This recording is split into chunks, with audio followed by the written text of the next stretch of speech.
Assalamu alaikum and welcome to the Mamluks podcast. This is take 2 of our false start. We have a very special episode for you. If you are so inclined, please make sure you like and subscribe to the show and throw in a comment or two about your thoughts about this imminent doom that we're all experiencing right now. Please welcome our regular panel, Mort from Buffalo, New York, host of Muzzy Buzz, the host of Sultans and Sneakers, Mahin Islam, and Sheikh Hind, Sheikh Amr Saeed. He is here with us. We're all practicing social distancing, but I don't see how. Are you guys okay? You guys are all like very quiet. Everyone. Yeah, no. Okay. Checking the screen to make sure we're good. Okay, Yeah. cool. Yeah, so I don't know, guys. There's a past couple episodes we talked a little bit about Corona and stuff, and it's just everything's kind of spiraled out of control since. Everyone's been practicing social distancing, quarantined, where experiencing things that we've never thought we would ever imagine. Just seeing the streets empty when you go out for groceries, it's just it's crazy. So right now, where we are, for any international viewers, is called the state of Illinois. That's where Chicago is. Our state is on a lockdown, which means it's not like martial law or anything. It's not scary as it sounds, but you're allowed to go out to get your bare essentials. Basically, you're only allowed to go to get food and things like that. Otherwise, all the other businesses are shut down. It's literally feels like we're in a movie right now. There's no other way. I was telling my daughters that we kind of felt like this after 9/11, but not to this extent. I think we as Muslims, we kind of had this, this existential threat kind of a feel after 9/11, like as if everything's going to end.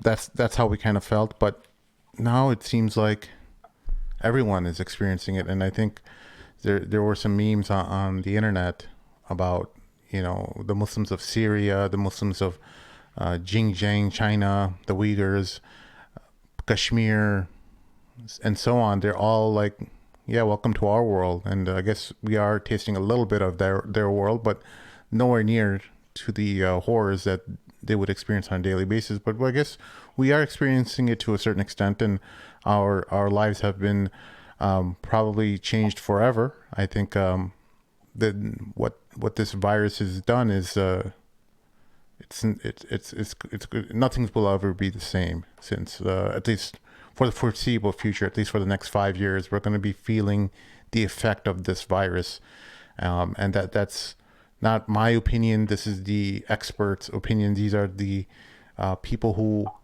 are projecting how this event will play out over the next 2 years, because I think it takes about 1.5 to 2 years for this thing called herd immunity, which means the virus will propagate to enough people in the population, and those people will develop immunity and not pass it on to other people. So this herd immunity concept is coming up often, and this is our new reality, or at least for the time being. We're going to be doing a lot of these type of shows where we're going to be experiencing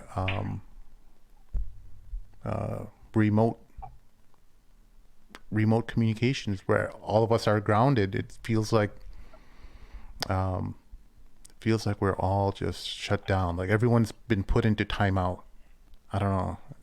Sheikh, does that make sense? It seems like we've all been kind of like, Allah subhanahu wa ta'ala, I don't know if it's a punishment or not. I'm not ascribing it or I'm not describing it in any other terms or in that respect. So I'm just saying that on a social societal level, we've kind of had to be put into a timeout and say, hey, you sit down and you think and you reflect over life. And if you have that capacity, a lot of people, they're going to burn away this precious time that they've been given on Netflix, and me and Mort every now and then we play Call of Duty, but we Hey, balance you it guys out. ever invited me to that? Yeah, I don't you even know how suck. to play. You're not a very good player, Sheikh.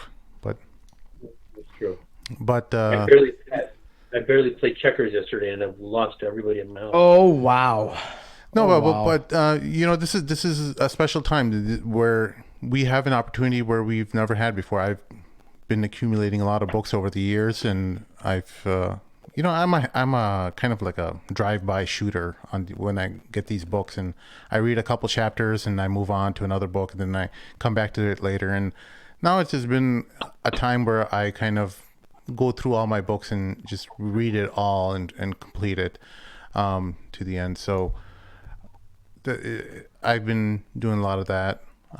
I guess one of the best things to do is figure out how to spend your time at home without going crazy.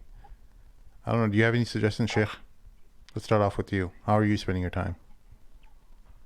Yeah, I mean, we our school started this new e-learning thing, so that's consuming some of my time, just getting used to it. We're using Google Hangouts and Google Classroom. I'm still getting used to it, and playing around with it. It's kind of fun, to be honest with you.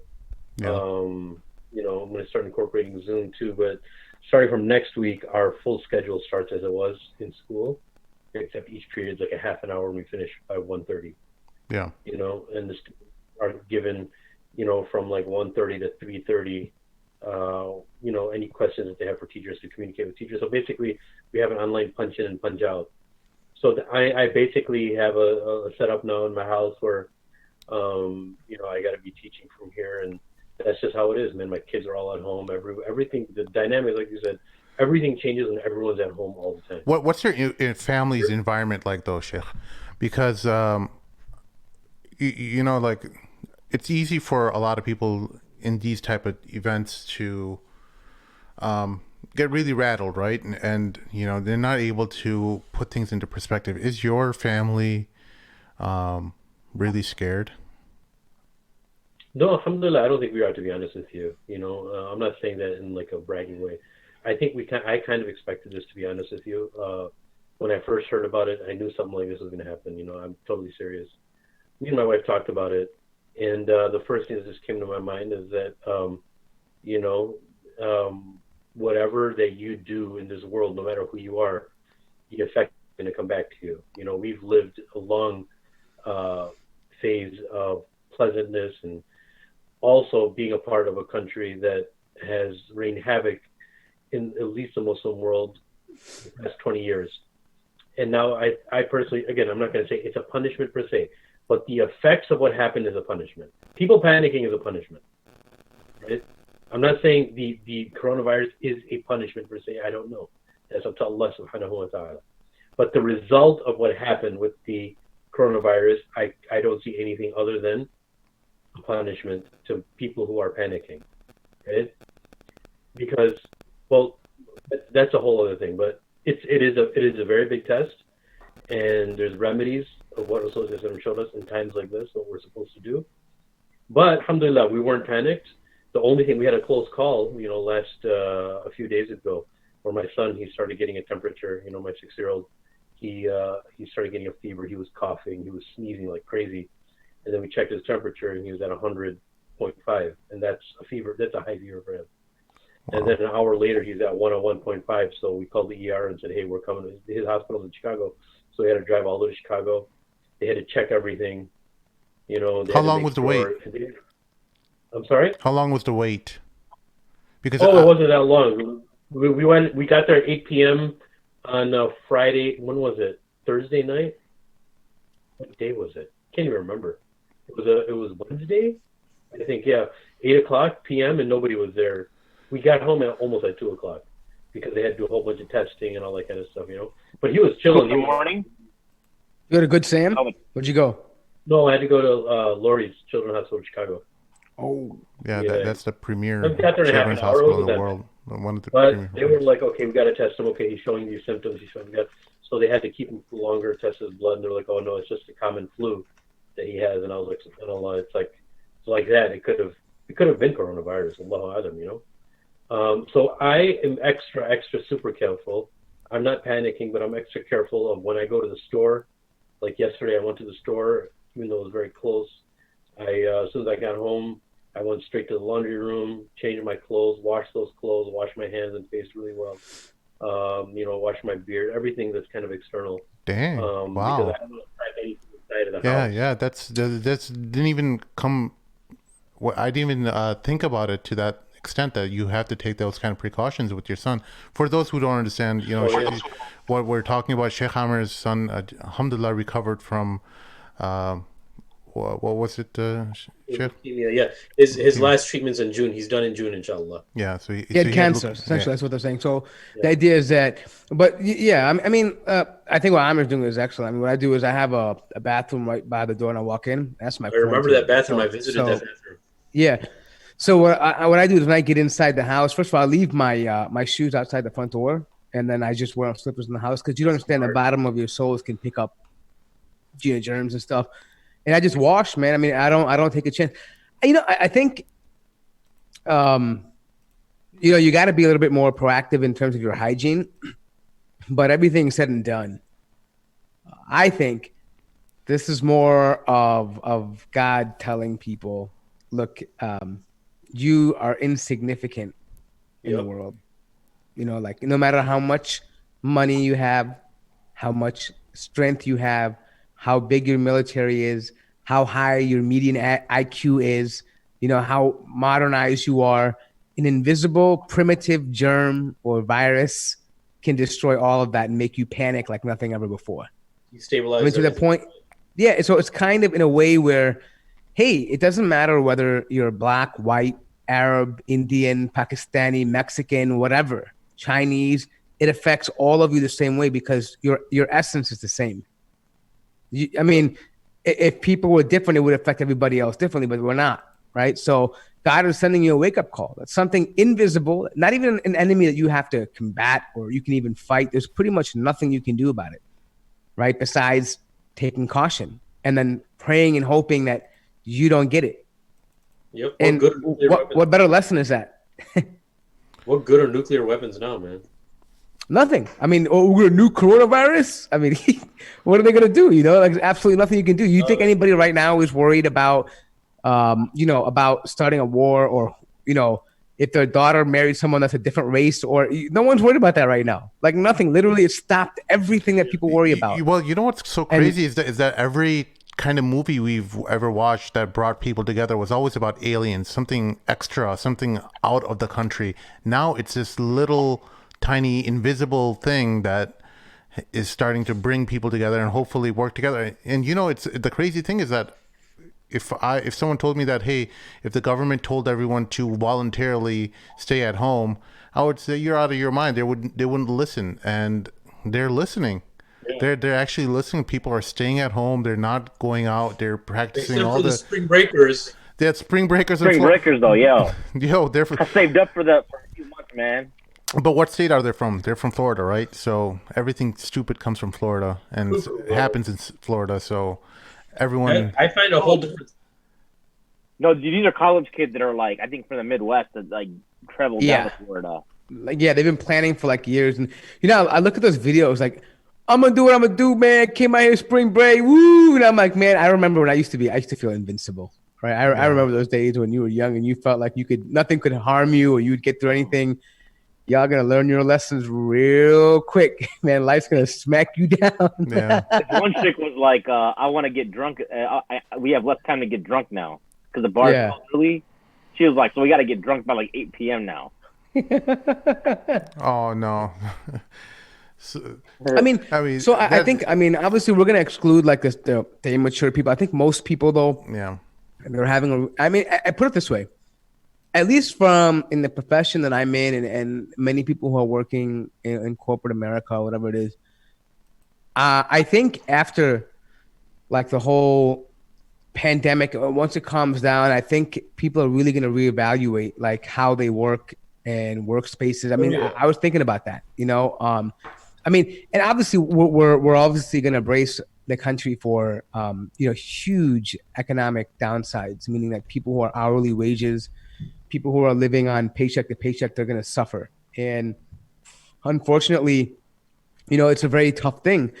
This is not something that's just going to automatically fix itself in about a month or two. Like we're talking about, 7, 8, 9 months of, economic catastrophe, essentially, right? Yeah. People are going to be devastated. There are already people right now who live paycheck to paycheck.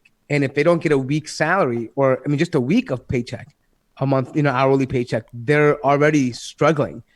And it's crazy. Like I'm glad. I will commend Donald Trump and the Republicans and Democrats for trying to create a plan that will give stimulus money to people to stay at home. That's important, but how long can that last? How long is that actually going to work? I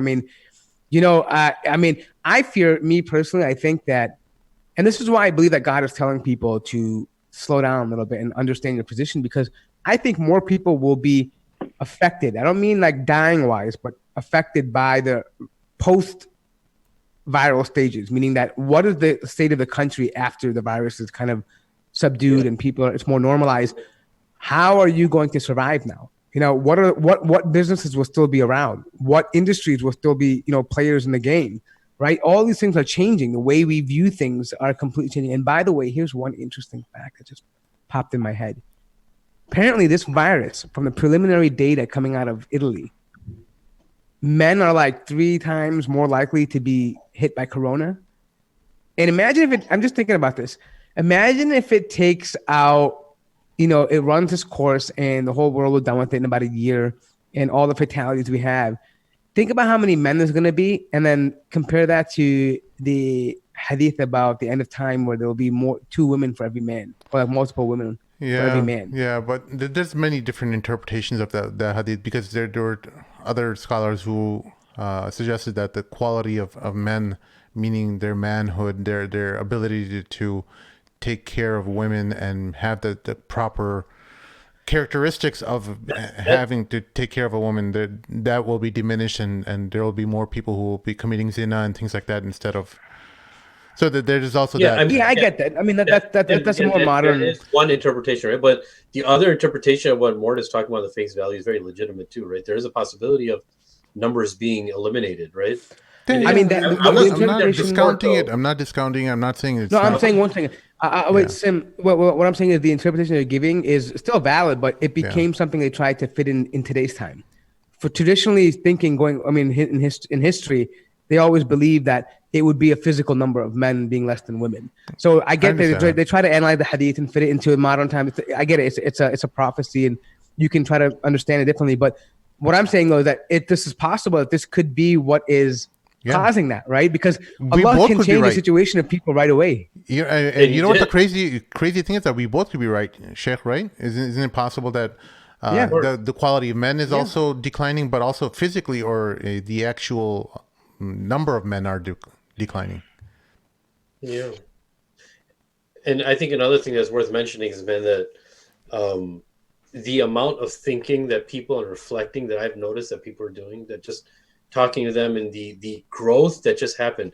Guys, I think it's safe to say we just passed kind of the inception stage in the United States. We haven't got to the peak of this by any means. No, we're not even close. This is the beginning of what's going to happen. People so far are already, claiming victory. Oh, look at China. They've already sorted it out. Like, you guys have no idea what's going on in China right now. Those people are under a very strict regimen where everyone is being, their temperatures are being taken. They have checkpoints.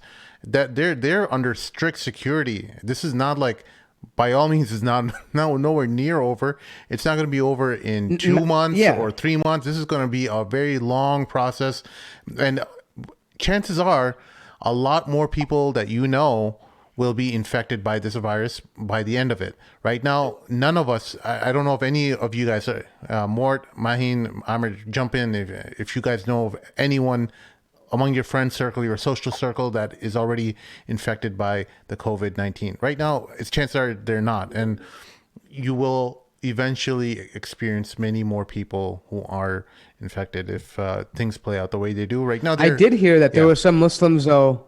I did hear that there were some Muslims in Des Plaines area in Chicago that went to that Friday Jum'ah that was like multiple. They had like 6 Jum'ahs to limit the people. Yes. But apparently one person had like some of it, and they didn't know, and like it kind of passed in and it remained. So some people from that community got. Bolingbrook Masjid too, just from last Jummah. Bolingbrook, ICN has one too.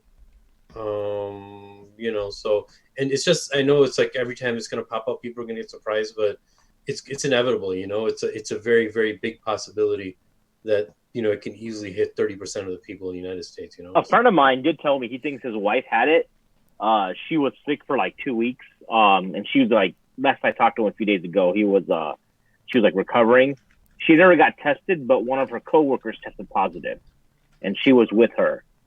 And my friend himself said while his wife was sick, he remember getting hit with like a random cold that was like unusual during that 2 week space, and he kind of got over it over a couple of days, but like it treats people differently. But he said she was suffering pretty bad, but then she's on the upswing right now. So that's crazy, man. That's crazy because I mean, you see two sides, right? You see like some videos of people like dying, like take care, and then you see one guy like, hey, I'm totally cool, I got it, but take it serious, but I'm totally fine, I don't have symptoms, right? So it's kind of like, it's tough to discern, and I think there's a lot of media out there that a lot of ignorance about the virus itself and how it affects people, and that's part of the confusion, right? Like nobody knows how it's going to affect you as an individual. Kind of crazy. Well, what are your guys' greatest personal fears going forward the next year or so? Economy, without a doubt. I think like losing your job? Yeah, I think a lot of us are going to be unemployed. I think the world doesn't really understand how putting a freeze on all of our economies all around the world, to the extent that they're doing, what kind of damage it's going to do. There's another idea that's been floating out there, is that we allowed the healthcare system to take the hit, and everyone else gets to resume their lives, and just work our way to herd immunity as fast as possible.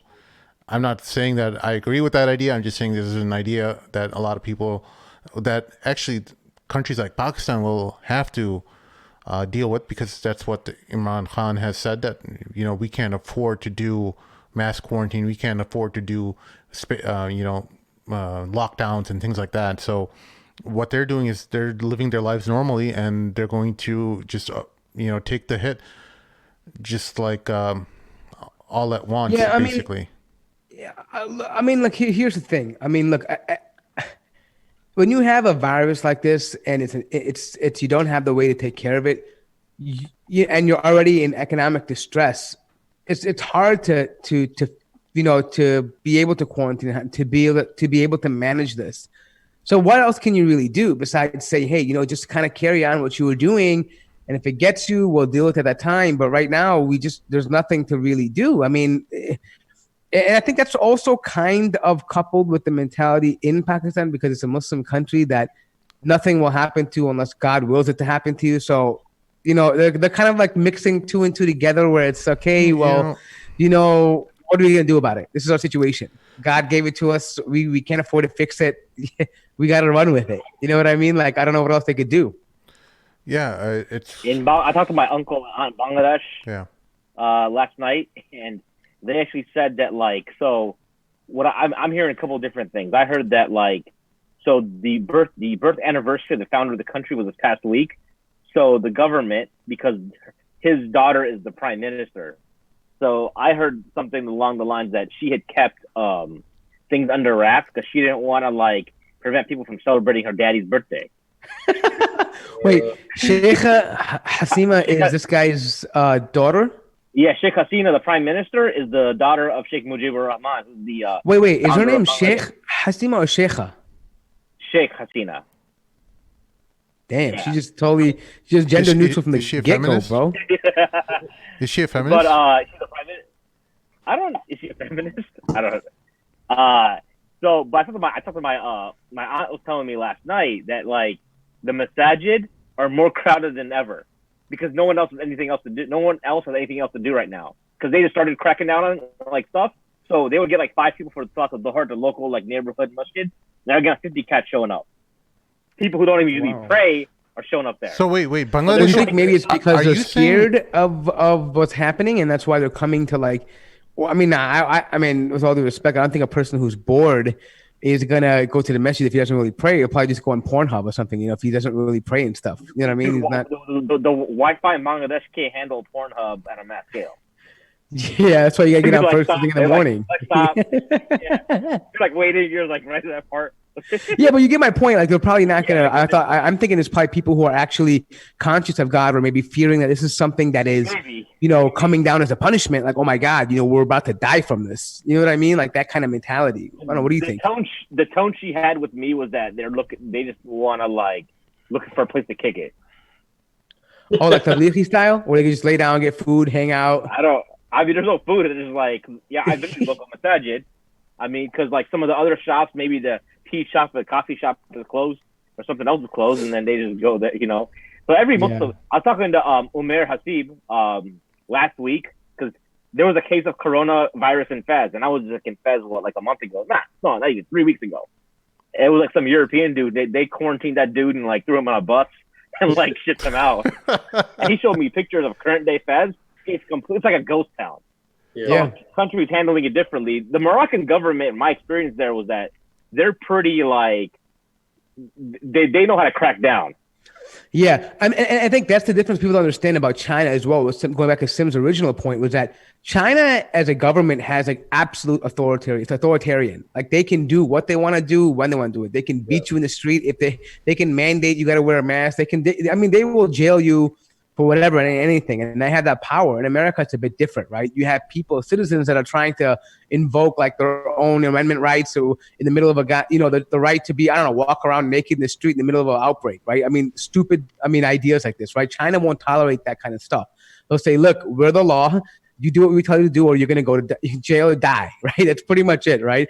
So when you have that kind of control over a population, it then becomes easier to quarantine them, and the trade-off obviously is that they feel like they have less freedom, right? And the minute when the opportunity comes to get the hell out, they get out real quick because they don't like living under that kind of authority. But they have it different than America, right? In America, we still have a lot of our freedoms. Yeah. They first tried to plead with us and say, hey, stay home. I mean, despite all of that, people are still going out. So the federal government may have to use force to keep people home, or at least enforce that on the streets, because I mean, that's really the only way I can see it. I mean, people, they're not taking it that serious. And I think it's partly because there's a lot of confusing news coming out in WhatsApp groups and, different media outlets and conspiracy theories about how this is population control to get rid of old people. It's a terrorism that was done against the Chinese because their economy was doing so well.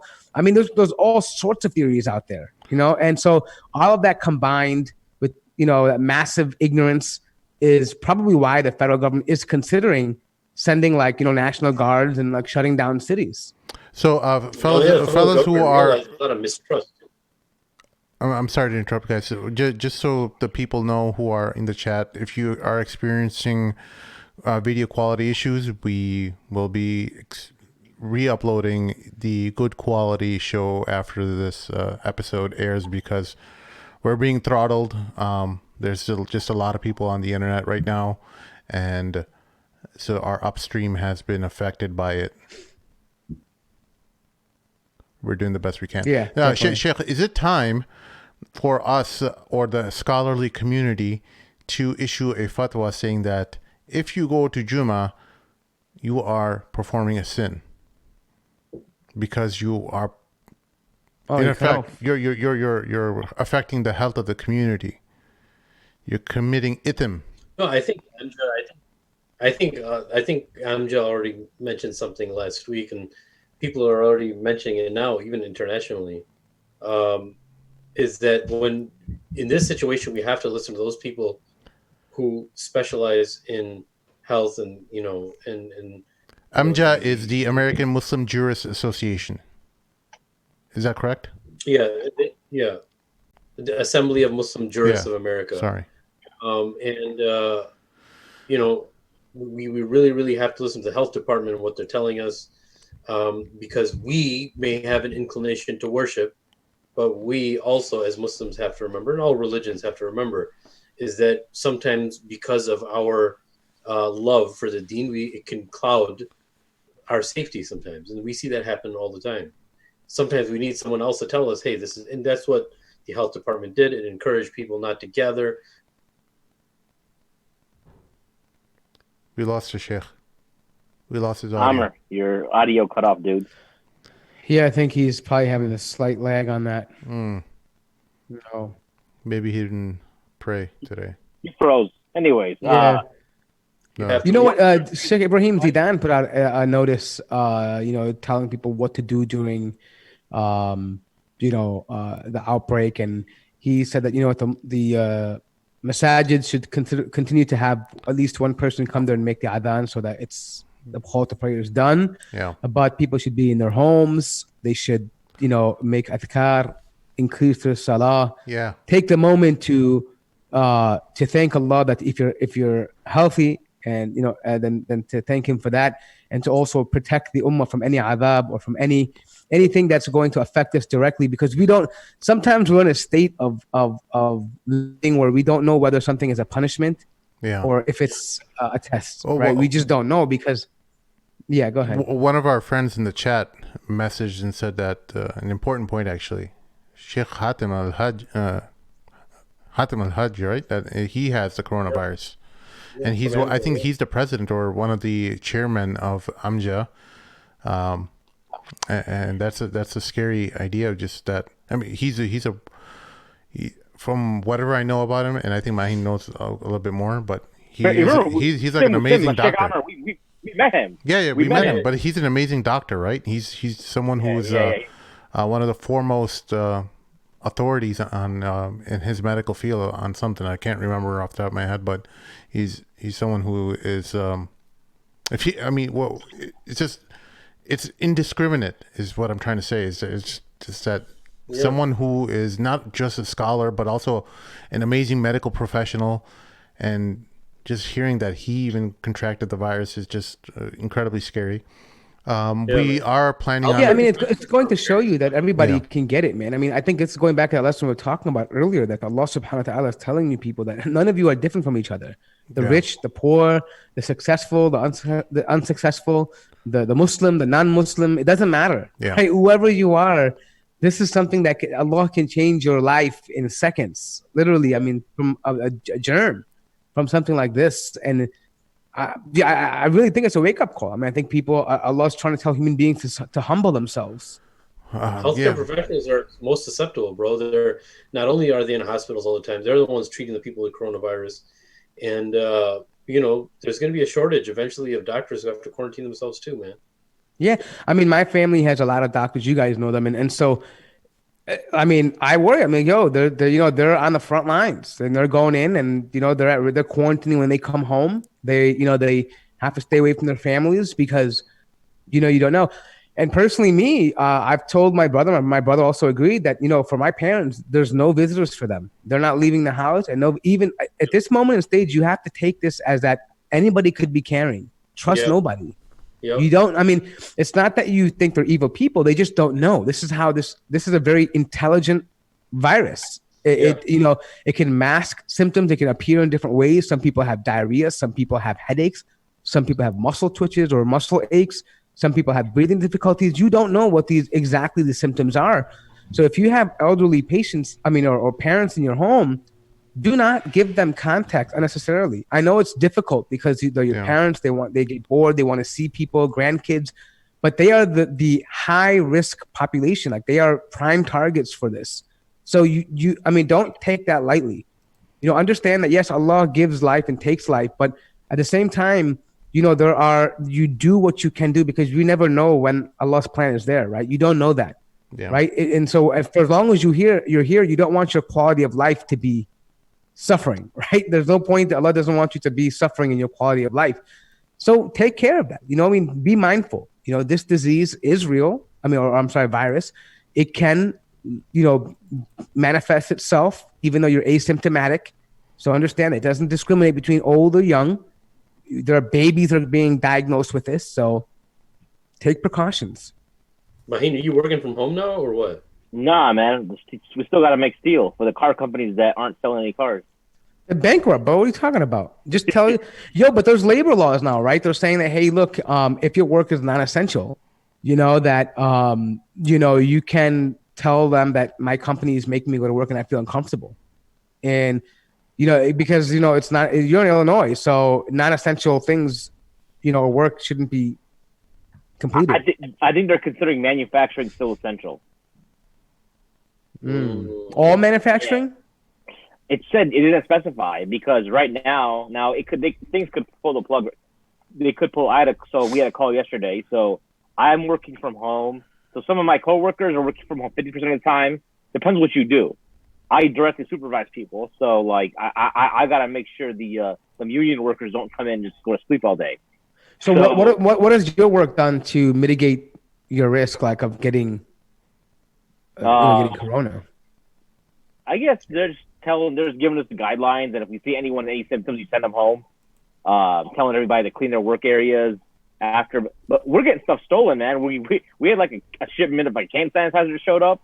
They got jacked real quick. What? And then I walked in the men's locker room. They had a fresh roll of toilet paper, like a big roll of toilet paper. And these are kind of roll toilet paper you can't put. I mean, most people don't have those kind of dispensers in their house. It was gone by the end of the day. Like, so are you having to like bring your own toilet paper to work now, like baby wipes or something? But I mean, we have enough, but like people are stealing stuff.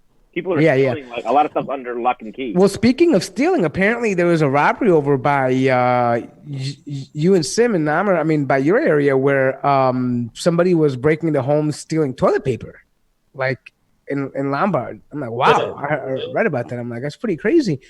Yeah, but I mean, it's time for us to jump on the bidets, man. I think bidets are the future. Oh yeah, I've been telling all my white friends at work. I'm like, you still buying toilet paper? I said, you're stupid. I mean, like, why don't you just use the bidet? It sprays right in your booty hole. It cleans it all up.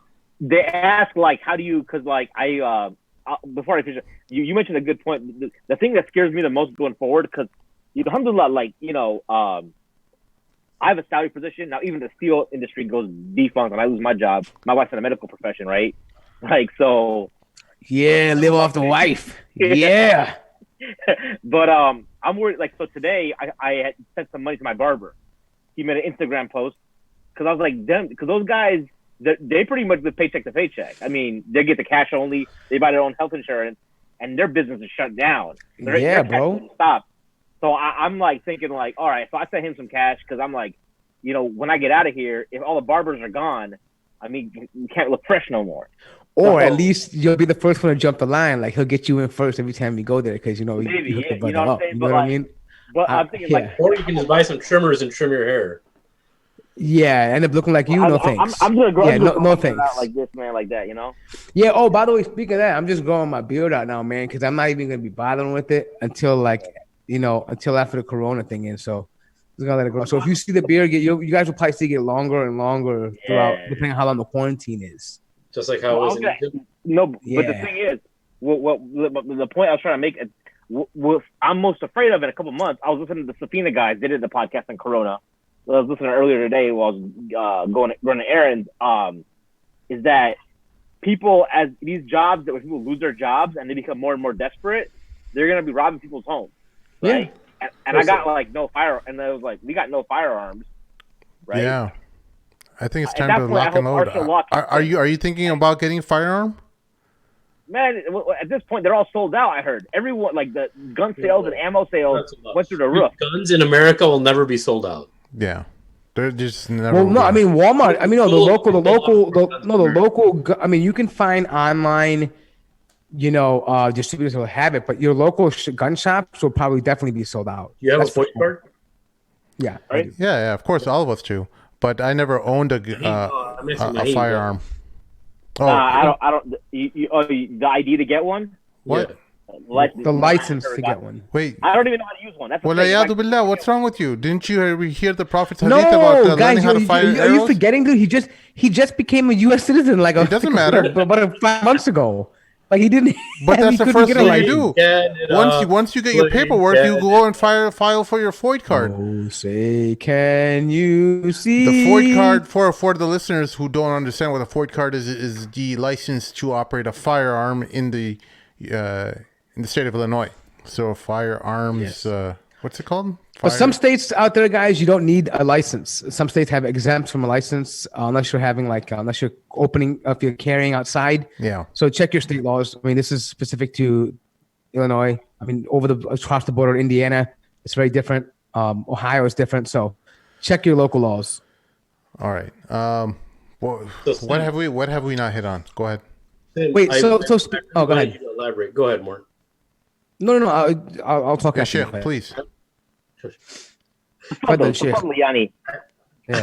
wanted you to elaborate, bro, on something that's been bugging me and a lot of things that have been going on in my mind. I talked to you the other day about the senators and some people who had dumped their money. Yeah. They're going to jail, bro. I can't wait. Dude, after this is done, they're going to lock her up, lock him up. They want blood, bro. Are you kidding me, bro? When she's going to come out and say, "Oh, I had no idea what's happening with my financial profile," I feel like saying, "Bullshit, beep."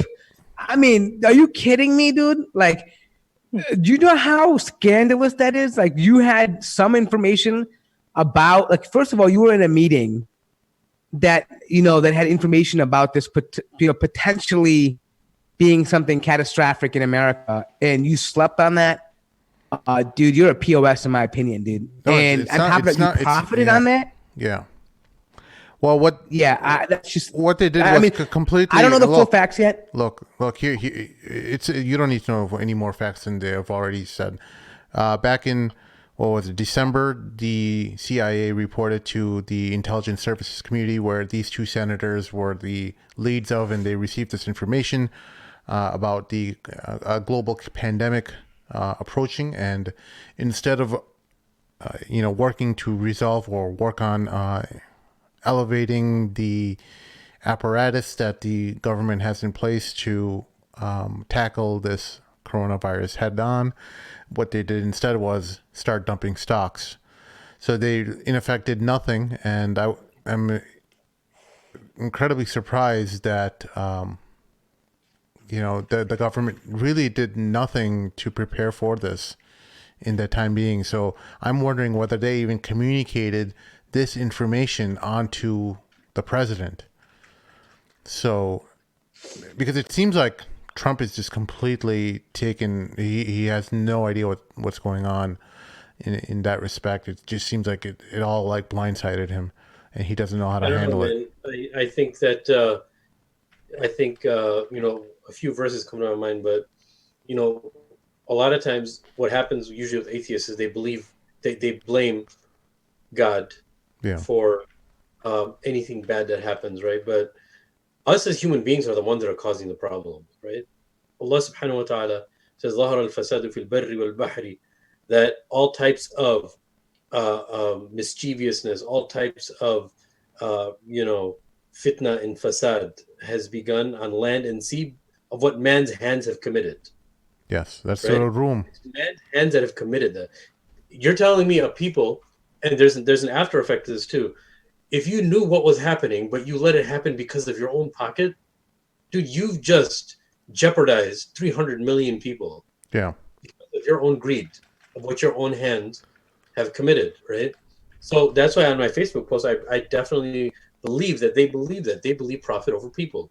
And that's a very, very straightforward, sentiment to what they just did. The next thing is that after all of this, there's so much mistrust, but there's a way of settling this mistrust. And to take the edge off of the mistrust of the people is they're in need. They know they don't have time to think about it. Give them a stimulus package. I'm not saying because the stimulus package is a conspiracy. That's not what I'm saying. I'm saying it's good, and I think that people deserve or they need that. But it's a really, really slimy way for some people to have the effect of what they did taken away from them. Yeah. I mean, look, let's be honest for a moment. Why are they giving a stimulus package? Is it because somehow they genuinely care about people? I doubt that. It's because they want to protect what they've built. if they don't give them this and you have this massive increase in poverty and unemployment, the country will collapse. Understand that fundamentally. The average worker in America, the common guy who goes to work and the small business, they keep America going.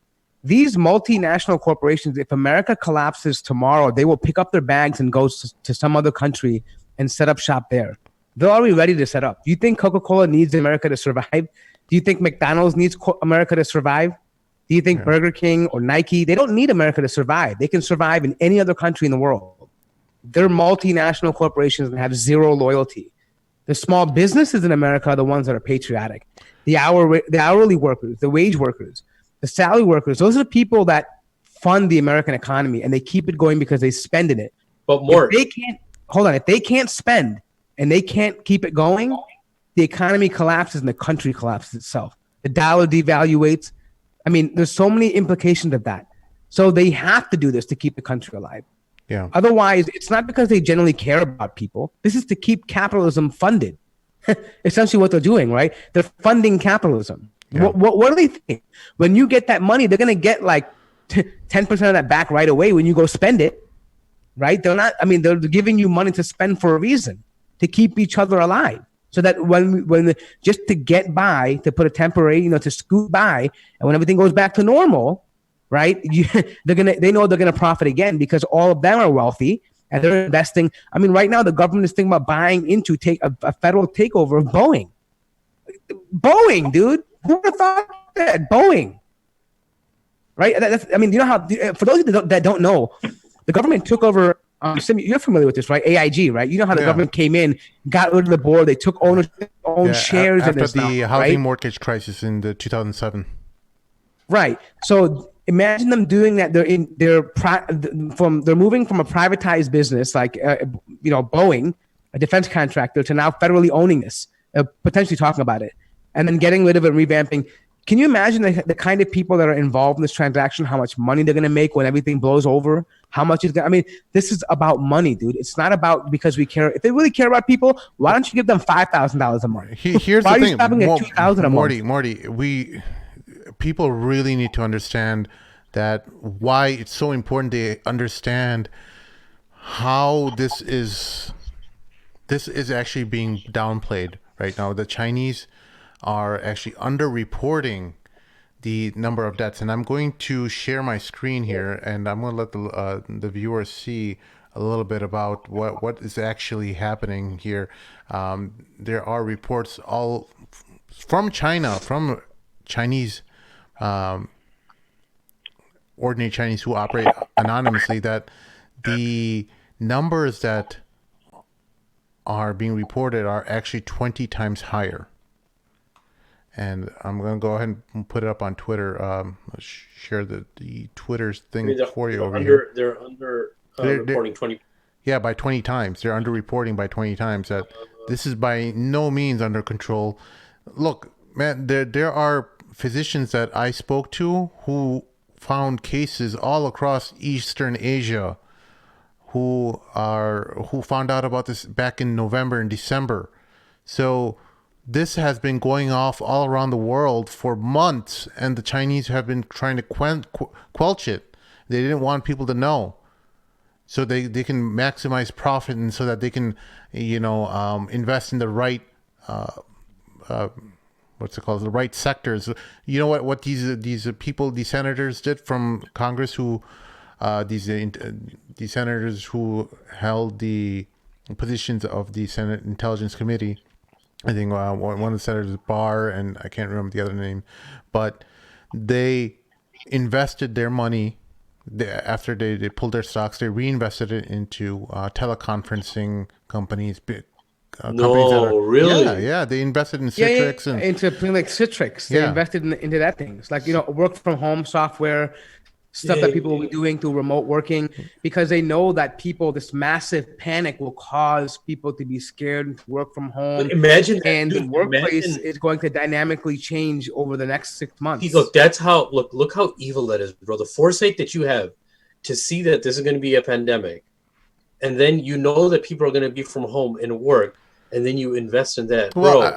Foresight can be Yeah, Yeah, go ahead. that's part of the game. That's having that foresight. This is something that I was in a WhatsApp investing group that when COVID-19 was playing out, and I gave these suggestions to people because I'm from an IT background. I'm in systems administration. I know what is required for people to work from home. I suggested the idea that, hey guys, if you're investing in stocks, you may want to look into investing in companies like Citrix. And these idiots, I feel like these guys, they knew a couple months ago that this thing was happening. The Citrix's value's already been climbing since, and now it makes sense that these senators, they've already identified this stuff. This is how the capitalist mind thinks.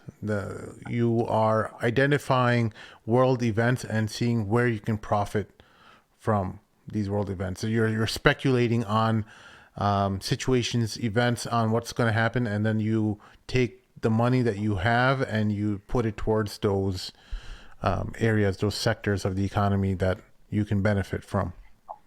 Yeah, definitely. I mean, it's a sad reality of the world, but that's how it is right now. But yeah, I'm going ahead and sharing the screen where China in focus. These are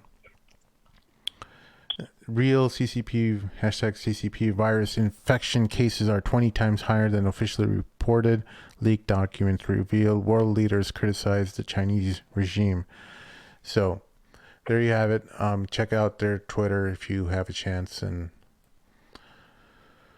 But yeah, this is what. Yeah, I mean, I think a lot of information is going to come out eventually as more research is done, more investigations, because there's definitely a mismanagement of the situation now, especially in America, especially in the UK, in terms of how they're dealing with this issue. So I think right now they're too busy and too concerned to actually worry about that, but not as it is. These people are these people, these rich people, we're talking about the 1% of the 1%. These uber rich people, they're playing with fire. They don't understand that when you are sacrificing humanity to benefit yourself, and instead of looking out for the welfare, these guys are already mega billionaires and they want more billions. So what instead of working to resolve the situation, what they're doing is just really capitalizing on the situation. So what happens when society, or if society should collapse, and these billionaires, where are they going to hide? Is what I'm wondering. Are they going to? They're really going to be prisoners in their own castle. You ever see the Epstein Island, baby? No, you ever see one of the YouTube videos I made? It was I think it was the one with Bassam. There was an intro to a movie, and it's called Mask of the Red Death. It's a novella by Edgar Allan Poe, and it's a story about a very rich person who is there's a plague has ravaged society, and everyone is trying to find shelter. And this rich playboy, he holds a big gala in his castle, and only a select few people are invited while the rest of the country is suffering. And that's where he's supposed to be emblematic of Shaitan and Iblis. And this is we're seeing these type of people like manifest themselves. We're seeing what was a story in a book from 100 years ago come to play. Edgar Allan Poe, what he lived during Thomas Jefferson and their era, and he wrote in that play about these socialites having a ball, having a great time while the rest of the world suffered. And this is what these people are doing. They're well, it's always been that way, right? The elite always was separated and distanced from the struggling working class. Yeah. They're completely different worlds, right? That's where they get the idea of classism, right? The feudal society where, there's people who are elite and people who are not, right? And so and that's continued today. I mean, you don't think that these people have, $1 million bunkers somewhere in the world or underground where they could live for like a year without a care in the world. Dude, I've seen some documentaries on bunkers, like a bunch of millionaires and billionaires, have gotten together and created a communal bunker where they have like a library, a school, a fitness center. Like, I mean, everything underground, and they can survive in that underground bunker for at least 2 years or something like that, where they have their own hydroponics. They can grow their own foods inside. They can, I mean, literally everything, air purifiers, water. I mean, you name it, they can survive there. Imagine it's kind of like being on a spaceship, whatever, you know, but autonomous. But they've already planned that. So where would these people go? Well, they might be safe for, you know, if the whole economy collapses and then everything's down in the drain, they might be safe for a couple of years, you know, somewhere else. But after eventually they're going to have to come back out. And when they do, it's going to be whack-a-mole, right? It's just pretty much what it is, you know? Yeah. I mean, man, I want to see how this all plays out. Part of me is just like, I was initially really scared, and then Simma just waiting for you. I just want to know, bro, like, what's going to happen at the end of this, because this is just so, like, there's no precedent for this. We can't really chart out what's going to happen. Who would have ever imagined economies freezing all across the world? The closest thing that this most recent thing we can ever compare this to is probably the Spanish influenza, and none of us were around for that. So, and that was like 30% of the world population. You guys ever play a game of Jenga, that one game where you stack blocks on top of each other? And this is how, like, the economy and the world is kind of structured. Everything's interconnected. And right now what is being experienced is that one of these pieces last piece. There's no one piece. No, where one piece has been pulled out of this global mesh network of everything completely being interconnected with each other, and one piece of the puzzle has been pulled out. It looks like, you know, we're kind of swaying back and forth. We don't know whether everything will fall on top of itself and collapse. Actually, I disagree, Sim, an analogy. I think we've been doing that recently. I think Corona came and just kicked that thing in the goddamn face and just kicked the whole thing over. Really? Didn't wait for pulling a piece. It just came in and just backhanded it and knocked the whole thing off the table. It's not complete collapse yet. Yeah, but I'm not saying collapse, but I'm saying it is destroying how they fundamentally do business, dude. You understand that for logistics, storage. Let me give you an example. My company is in food and beverage. Do you know what we're suffering with right now? I mean, of course we're going to make money because we sell foods, but okay, we have goods too long in storage. What's going to happen? The expiration date. People are not going to buy this. We have to get it out to the plants. Okay, we can't get to the truck drivers on time. Roads shut down. Where are countries? What are the logistic borders? How can we get things in the country, out of the country, right? All these things that are going on right now that fundamentally changing our business. Like, how do we operate? And my company is a large company, so we can anticipate things. We can spend money on infrastructure to get through it. But other companies who can't, like who are small, medium-sized companies and are just barely enterprise, they can't afford to do that. They're going to collapse, dude. They can't hold out for 6-7 months without making, you know, a profitable income. They can't do that. They're all going to file Chapter 11, whatever. They're all just going to file bankruptcy, restructuring. I can't see that happening. Yeah. I mean, I just don't know. I mean, what I'm saying is that this virus symbolically just came and wiped out that Jenga board, dude. It just the blocks. It's just saying, hey, you guys got to start fresh again, rebuild it back up, right? Because right now, I'm not saying the economy's collapsed, but what will be different between economic collapse and what's happening right now? Everybody's still confused. Nobody knows what to do right now, right? The whole point of a collapse of an economy is people are not making money, unemployment is going down, jobs are going down. Right? That's all happening right now. What's the difference? Right? This is possibly one of the biggest recessions of our lifetime, or maybe in history. No, it could happen. Think about it, dude. Before 9/11, it was New York. This is New York, in California, in Chicago, in every major state and metropolitan area. They're shutting down banks, hospitals, truck drivers, you name every single economy. Well, how do you make up of that? You can't.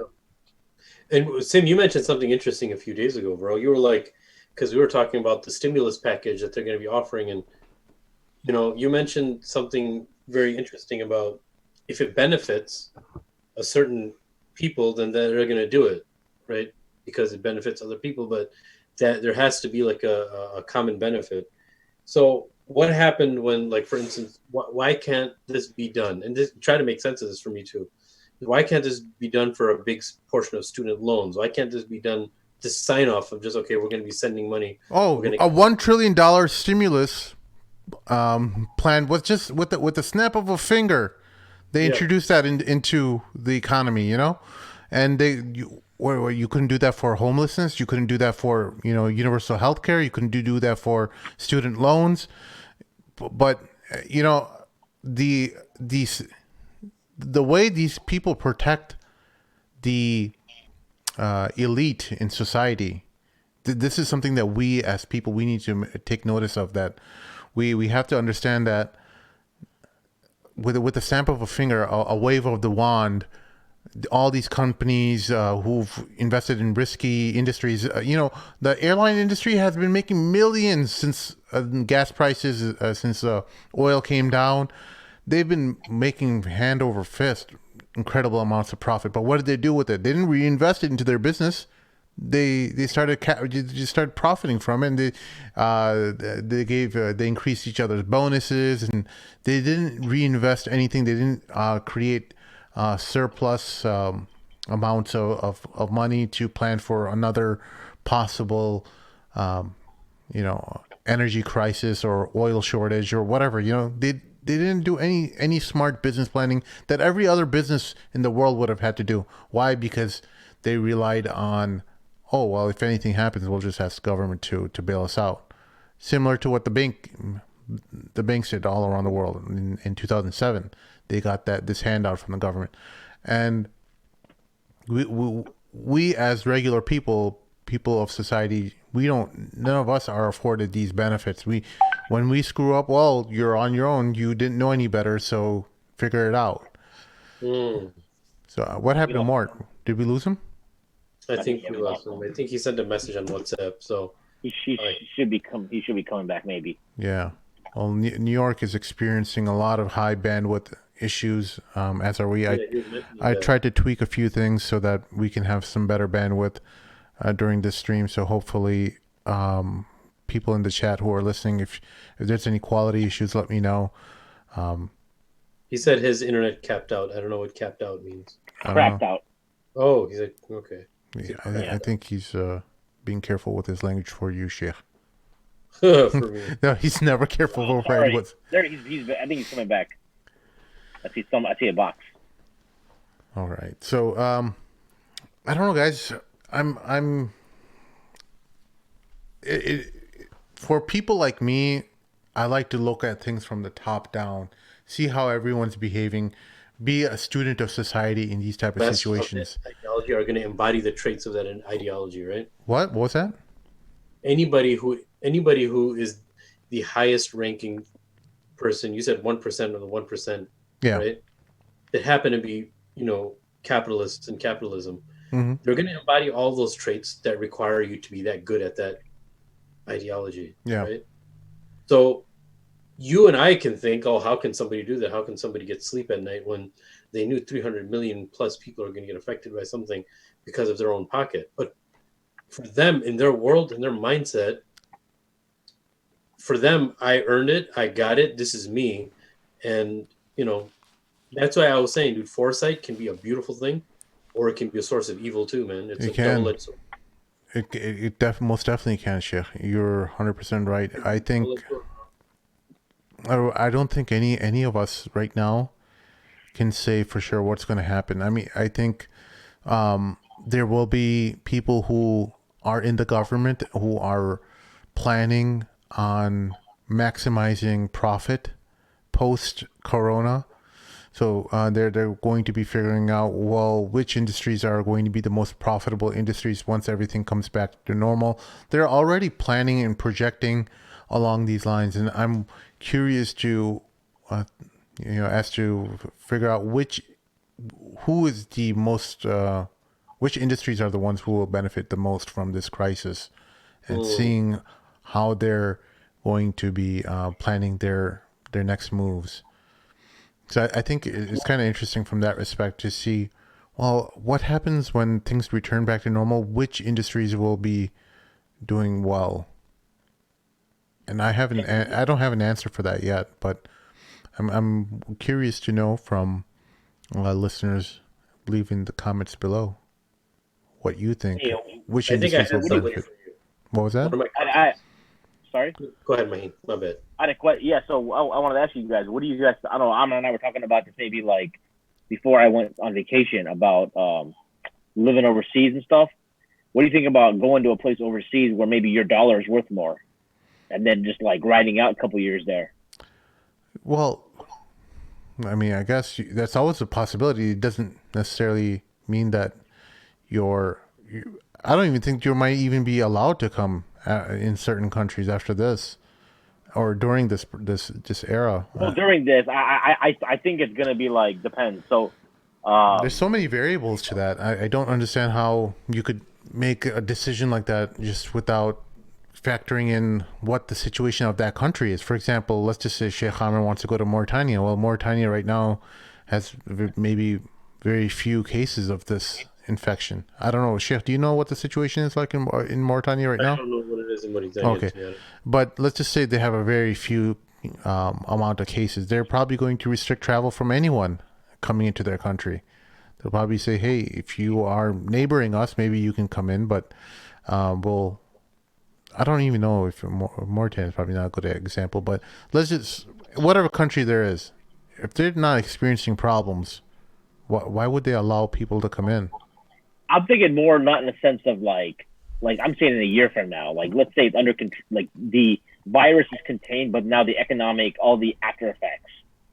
It would really depend on what the situation of the dollar is at that point, right? Because the dollar, everything is connected to the dollar, right? Can we see a reversal of the dollar? Will we see another currency replace that?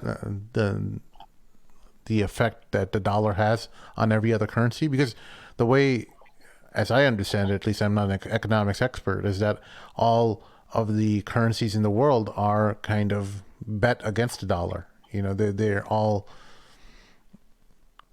the confidence in the dollar is what makes the world turn. The buying power of the American people is what everyone is counting on, because the Americans are the biggest consumers of the world. Naturally, the American consumers' behavior will have an effect on the world, right? If we are not consuming, we as Americans are not consuming our products that are coming from everywhere in the world, well, then who will?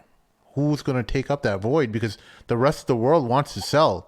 And if Americans are going to be in lockdown, who's going to take up that position? Someone else might say, hey, well, the Americans aren't buying from you. How about you come buy from us? You're right now, you're getting zero from America. How about you used to sell stuff to us for $1. How about you sell it to us for 50 cents? It's better than nothing. You see how this might play out? There's going to be other economic actors. I don't know if it's China, Russia.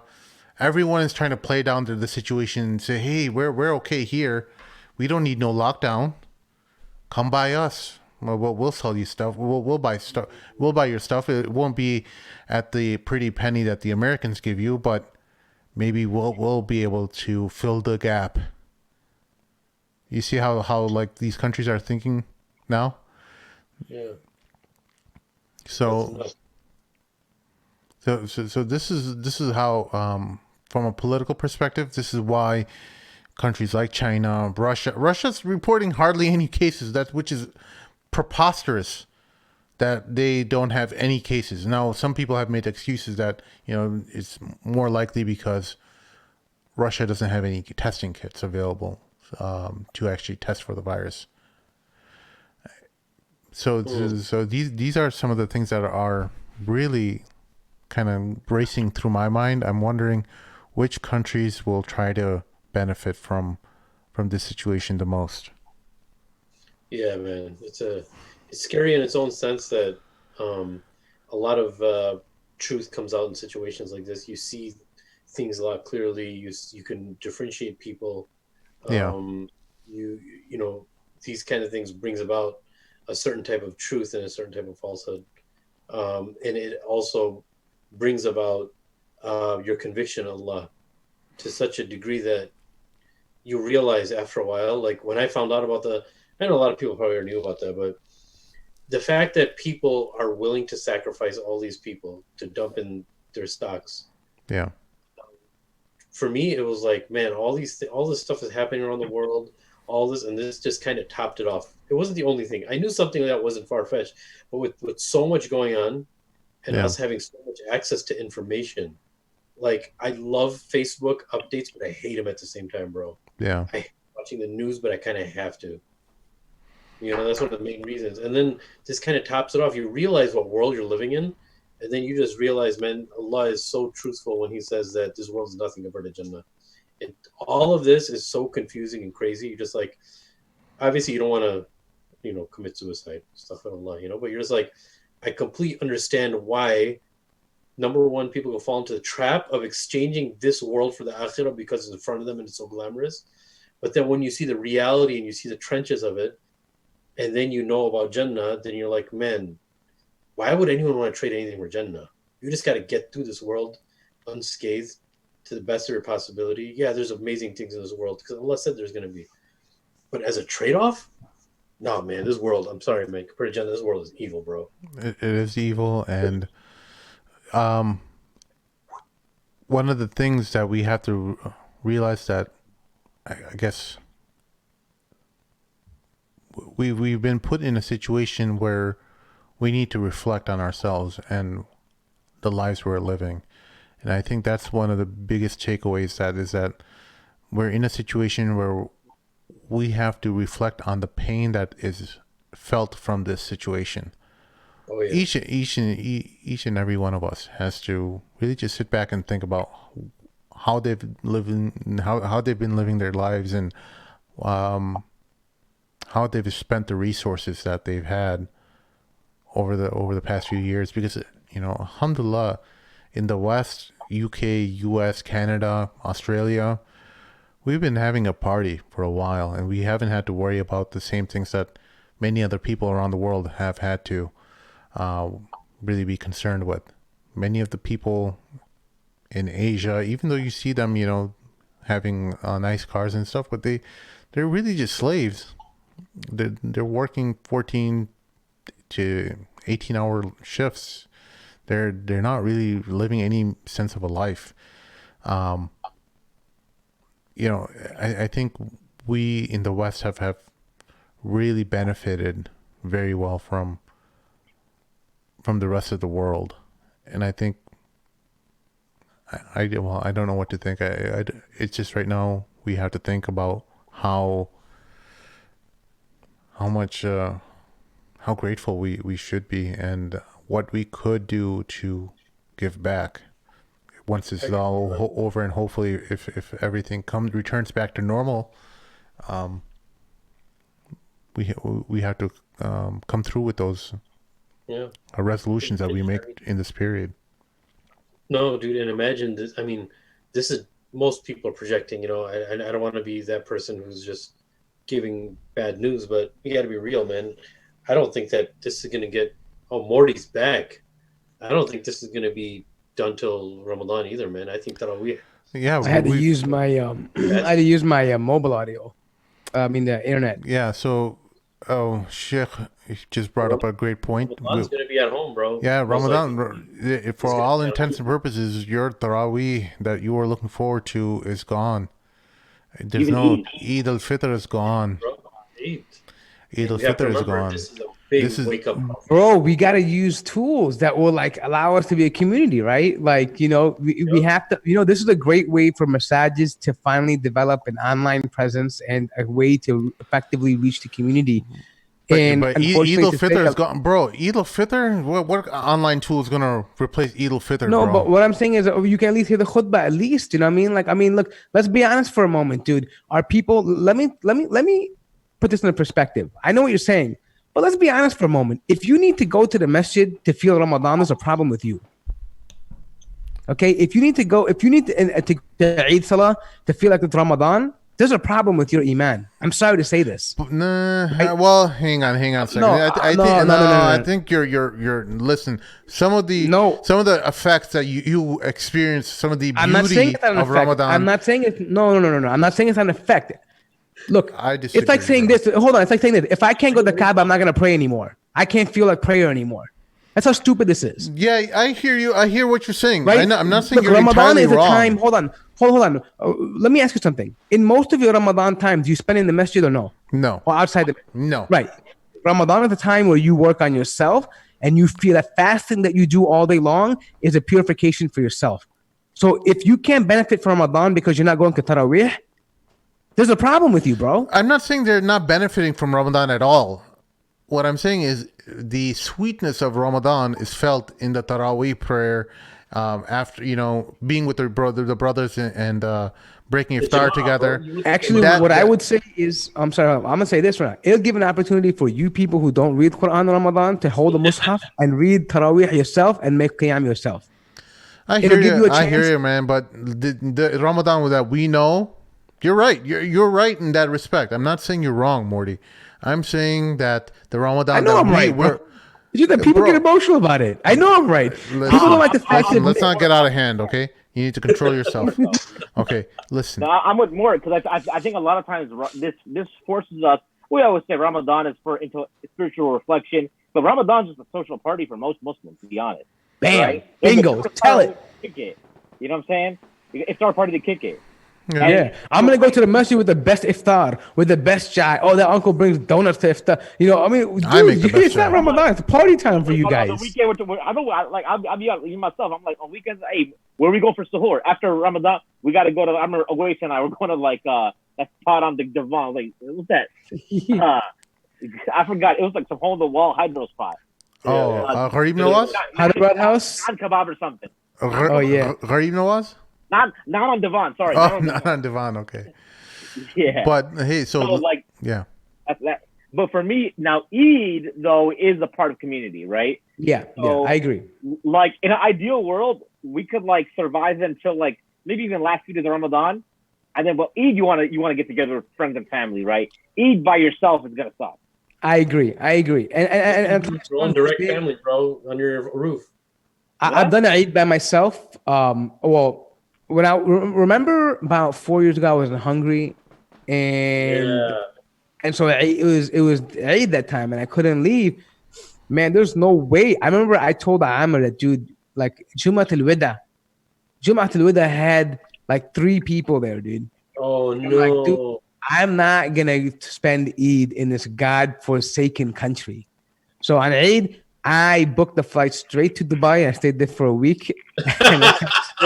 I swear, I went straight from Dubai, and I made the Eid in Dubai. I spent time with people and family over there, and I came back because that's part. I get that part, Sam. I get that part about being a sense of a community, but that celebration comes after you have the barakah of Ramadan. What's the point of having Eid if you haven't benefited spiritually from Ramadan? Oh my gosh! Look at this wisdom that the sister put in the chat. Now Muslims will experience the Eid of the converts. I was just gonna say that. Dude. Think about the converts. Wow, that's a mind blown. May Allah reward you, sister. I like that. Yeah. By the way, not to toot my horn, but every Eid I tweet out and message, if there's any convert that needs someone to spend Eid with, let me know. Because I feel like I feel her pain, man. Ever since when I went to Hungary and did Eid by myself, I'm like, man, I know how these people feel like. The people around you don't get you. They're not happy like you are. They just won't understand why it's and by the way, Eid is 3 days for those that don't know. Right. So my family just goes on it for 3 days. I mean, everyone's visiting, going around. I couldn't imagine coming back voluntarily to an empty home on Eid, right? I mean, that's tough, dude. You want to celebrate, you want to share this joy that you went, you fasted for the sake of Allah, you got this ajr.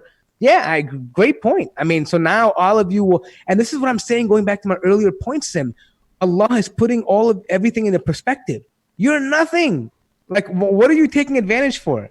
You're literally a germ. Something so small is disrupting your powerful lives, your influential lives, your busy lives. Allah is an invisible germ is destroying that. Nothing else matters right now. Just surviving.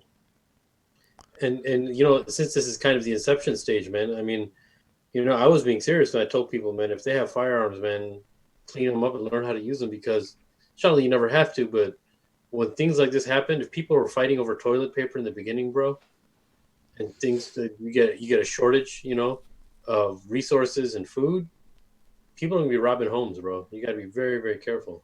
Yeah, Bro, if it gets that bad, I swear I already have my bug out plan, bro. I'm gonna, you know, I'm right here in New York, upstate. So I'm gonna go up to Islamberg. Yeah, no, I'm gonna go up to. What's this about Islamberg? I heard about this. Yeah, bro, it's upstate New York, bro. It's like some compound of Muslims, some like black Muslims. I'm just gonna right? show up and be like, "Ashhadu an la ilaha illallah," and like let me in, bro. You know what I mean? Like they're not gonna let you in. It's for black people, isn't it? Wait, bro, I can pass. No, you can't pass. You can't pass. Is it a nation You're of not Islam? gonna No, it's not just for black people. Morty, you're not. It's not just for black people. It's for black people. It's not just for. No, it's not. Morty, Ali Abdulaziz was there. Yeah, he's not. He's bro. Those Egyptians. They can think. Egyptians think they're Africans all of a sudden when they need to be. Ali Abdulaziz is Arabs, Egyptian. Dude. Look, dude, I'm gonna get there. So listen. So is this a Nation of Islam thing? Is it a Sunni thing? What is Islamberg? No. It's a Sunni group, man. Someone just doesn't know what he's talking about. No, they're just a bunch of. They happen to be a bunch of African American brothers that set up this own little community of a communal for Muslims, and they wanted to be away from all the fitna of society. So they've been up there for like 10 years, and like yeah, and so they have its own. It's called Islamberg, upstate New York, and like that's where what was that guy that said there was some linkage between them and the Gilani guy in Pakistan or something like that? Whatever. There was some link. They tried to investigate them for terrorism, whatever it may be, but it was just not. It didn't really, manifest into anything. But the point is the fact that they have their little compound there where they're self-sufficient. They have food and they have massages, schools. So, first question: which Jelani are you talking about? Bro, anyone you want to mention. There's a guy in Pakistan, bro. There's some famous one. Oh, I thought you were talking about Hussein Jelani. Oh, I thought he was talking about Abdul Qadir. Why would you? Okay. Anyways, this is inappropriate, Amir. Very inappropriate. Inappropriate. Please control yourself. We can't be mentioning other people's names. استحي نفسك يا شيخ يعني. No, there's so many people named. راجع نفسك خلاص يعني. Okay, all right. Behave like a shit. I'm listen. You're our only last hope. If you become goofy, dude, this is over. Yeah. This whole experiment is done, dude. Like we have no credibility at all. If you become it's too late. I'm goofier than all you guys. We'll end up like Abu Layth and no one will take us serious anymore. It'll just be done. You're such a punk. Hey, listen. Don't fire shots. Brother, I'm just saying, bro. I like the guy. I personally like the guy. I'm just saying people don't take him serious. He's gonna have a Facebook Live about you now, bro. Don't fire shots. Bad Monday. No, next listen. one. Please. No, but listen. I like the guy. I think he's a friend. Hold on. Let me clarify that before. Hold on. Let me clarify that before all the minions go out and start to cause fitna. Okay. What I'm saying is that personally, I like the guy. I think I know he's unorthodox, whatever. I think he has a service for his own people that he does. But let's be honest, other people don't take him serious because he looks a certain way. He behaves goofy, right? And I'm saying I don't want to end up being, we can be that way because Amir's a serious guy. Like we know he's a typical traditional sheikh. Mashallah, he's got a beard. He has composure. You know what I mean? Like he doesn't, he's very composed. Let us be the stupid one. We have the freedom to do that, not you, Amir. Okay, you're levels. You have positions above us. Okay, and the wali of Allah have to behave a certain way. You guys know I'm goofier than all of you guys. But anyways, gentlemen, I think that we all got to be safe, man. We got to be. We really shouldn't take protection of our families lightly in the next month or two. I think since we're in inception stage. What's he talking about in inception stage? Like the movie Inception? Coronavirus. COVID-19, homie. Are we inside of a movie? Corona. Oh my God! But you know what I'm saying? It's the beginning. It's the beginning stage. Okay. Well, Amir, if anything happens, I'm just gonna come over back to Chicago and seek tabarruk from you, and then we'll be fine, inshallah, no problem. All right, guys, let's wrap this baby up. For questions, comments, and concerns, make sure you contact. Actually, just put it in the comment section below. Forget about it. Bro, listen, the world's ending. Forget about all that. Who cares? Don't contact us. Take care of your families. Don't bother liking and subscribing anymore. It's all done, guys. Forget about it. It's a bust. Who cares about marketing anymore? We don't need to. Yeah, but if you want to send us money, though, if you want to donate, please do that. If you want to do that, they're not going to donate. They're busy hoarding. No one's even watching right now. We take toilet paper and hand sanitizer, so send it over. All right, fellas. For my co-host Sheikh Amr Saeed. Oh wait, Mahin, we have a show tomorrow about the medical aspect of COVID. Some of the medical professionals that we are in touch with who are leading response teams related to COVID-19. They will be on the show tomorrow and help dispel. Wait, hold on, Sim. Hold on. Yes. Dude, I think you're being way too calm. Listen, tomorrow's show is going to be amazing, guys. There's juicy details that most people don't know. Sim is potentially risking his civilian life here by bringing somebody like this to the show. I don't know how much they're willing to talk about all the. Yeah, but it doesn't matter. The kind stuff, of dude, listen, he's being honest. Okay, tune in Yeah. tomorrow. It's gonna be a mind blowing show. You're gonna drop some stuff that you didn't hear about and make your jaws drop and be like, "Wow, that didn't just happen." So make sure you tune in. Yeah. So Like, do it's you not have just that some kind of. guest yet? It's not just a guest. It's about something like it's relevant information and shocking information that you expect to see like in some kind of groundbreaking documentary. So make sure that you tune in. Just tune into it. So are you going to announce a name, sir, or are we going to leave that? No, it's all a surprise, dude. We don't want to. Yeah, no, we'll just leave it for tomorrow. I don't think even if I drop the names, it would be it's not even any relevant, names to be that people would recognize. But it's suffice to say that these are people who are working very closely with COVID-19, and they know how to Are their dispel. voices going to be muffled? No, here's the thing, Hammer. Listen, if you were to give the name, it wouldn't make a difference because they wouldn't know who they are. But once you give the credentials of who they are and explain them, then people understand why they're on the show. But no, the voice is not going to be muffled. It's not going to be behind unsolved mysteries. Stop it, Hammer. Okay. Yeah, what do you think? Well, someone in this chat, they just brought up a good point. I didn't want to talk about it before we wrap up. Do you think Hajj will be canceled? You think what? Possibility, yeah. Hajj is not too far away, bro. It's amazing. Yeah, Hajj will. I think it'll be. I mean, you know what they'll probably do? They'll probably limit how many people can come in the country and from what country they can come into. I mean, I think by that time, for Saudis, bro. Saudis will require you to bring some sort of paper that you're clear of COVID-19. Yeah, and I think they'll limit from where you can come in and how many people can get visas that year. Yeah, wow. I didn't even think about that. Forget about Ramadan. Hajj. Holy cow. Mind blowing. Yeah, because just Hajj, the Hajj is 2.5 months? Hajj, holy cow, with it. Oh, may Allah forgive me. Hajj, holy cow. With it. I didn't mean holy cow in that respect, in the Hindu ritual sense, Sheikh. Oh, wow. Have some husna done, okay? We just talked about this. Hey, you said it. Holy cows and stuff. Maybe you didn't mean to say it, but it was said. Yeah. Or perhaps you were referring. You need to purify your tawheed, akhi. Ismahin, hit him with that kitab of tawheed. Hit him with some of that Abu Khadija stuff, bro. Yeah. All right, guys. We'll see y'all tomorrow. Assalamu alaikum. Walaikum salam. Stay safe. Rahmatullahi wa barakatuh.